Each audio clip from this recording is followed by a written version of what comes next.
Their names have been changed in this book to protect their privacy. They were sold in multiple cities and sometimes multiple states. They suffered long-term consequences and scars that will never heal. Those who escaped sex trafficking continue to suffer physically and mentally, struggling to overcome fear, anxiety, and sometimes drug addiction. And some victims of sex trafficking do not survive. To be clear, Backpage never made any aspect of their lives safer. Backpage increased their suffering exponentially, made it harder to escape, and made more money for their traffickers. After the shutdown of Backpage, instances of sex trafficking decreased.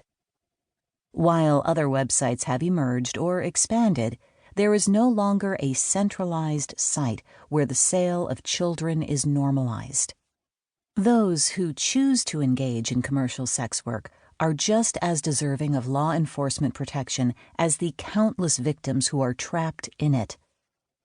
Research shows there are numerous health risks associated with engaging in commercial sex, which correlates with violence and homicide rates higher than those for the general public.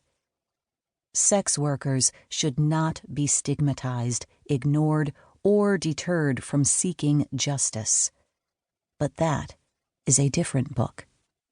The focus of this book is sex trafficking victims and at-risk children who have been sexually abused, and what we did to stop it. 1. The Motel. I took my seat in court with a stack of color-coded files.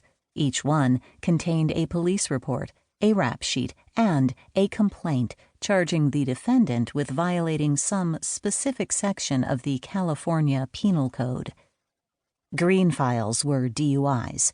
Purple were regular misdemeanors like bar fights or shoplifting or the occasional illegal cockfight.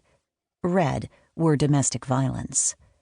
I was sorting through them, attempting to match the order of my stack with the order on the court's December 7th, 2004 calendar sheet, so that I would be ready when the judge came out and began calling the arraignment names.